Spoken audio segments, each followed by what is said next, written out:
Do you have a chief risk officer? And if not, why not? All companies should have one, someone who's looking at what could go wrong across the whole organisation, according to my guest today. Yet many CEOs resist the idea of appointing a CRO.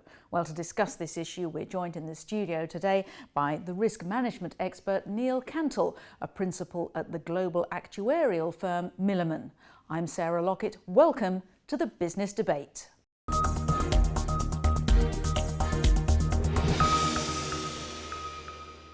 Neil, welcome to the London Stock Exchange studios. Great to be here.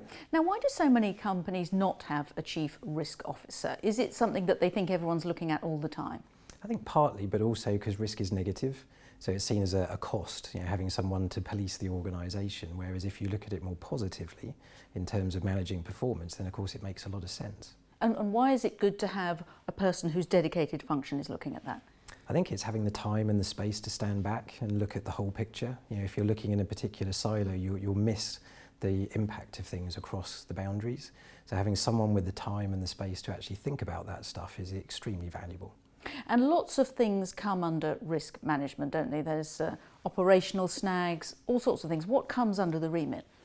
I think risk really is everything. So it's anything that could impact your ability to deliver.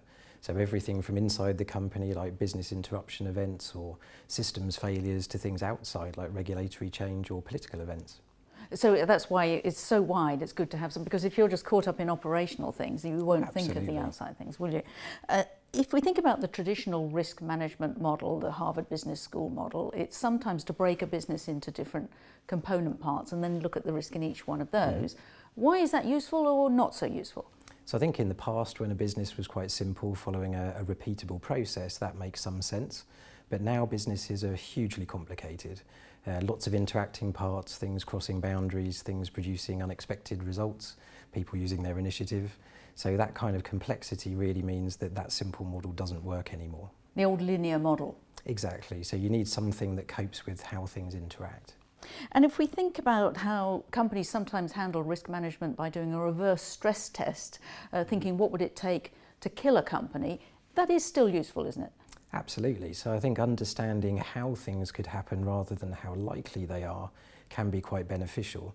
Thinking through those chains of events and not just the big things, but actually the combinations of small innocent looking things which could actually, as you say, kill the company. Because the risk there, if you're thinking about, say, a stock market crash, you think, well, that will never happen, is that you discount it, is it? Exactly. So it just forces you to focus on, well, that's not going to happen, rather than, well, if it did, that would be terrifying.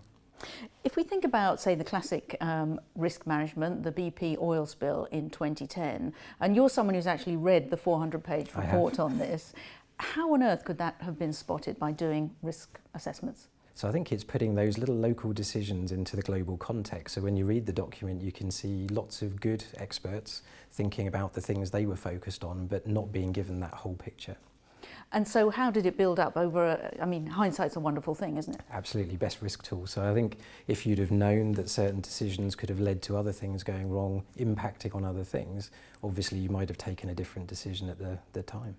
Now, you say it's not possible to sort of completely de-risk an organisation. So what's more important is how you handle something once it's happened, the resilience. Absolutely. But that can involve quite a big change in culture. Tell me about that. Absolutely. So you have to go away from being scared of risk to just inquiring and learning from it, trying to understand the sequence of things that could play out from what you're seeing. So it's a much more inquisitive sort of culture and a much more embracing of learning culture than a sort of typical risk management scared culture. Does it mean you kind of never try anything new because the risk assessment's done and it's too risky, so nothing gets done? Well, hopefully not. I think the idea is that you learn positively and try and actually capture opportunities, to be honest. Now, you work mostly with the financial services sector, but also with other sectors. Are there certain sectors that are better or worse at handling risk? So I think areas like construction, aviation, where the risks are real, people could literally get killed. That focuses the mind somewhat on the risk management, whereas if it's a number on a page, it's a little bit less focusing. So I think trying to make the risk real in some sense is very beneficial if you want people to engage. And you've also said in the past that risk management is just another part of strategy. What do you mean by that? I think strategy is all about trying to achieve something and describing how you're going to do it. So risk is really a list of reasons why you might not. So the two are inextricably linked, I think, and if you manage risk well, you'll manage performance well. All right, then, well, on that note, Neil Cantle from Milliman, thank you very much. Thank you, pleasure.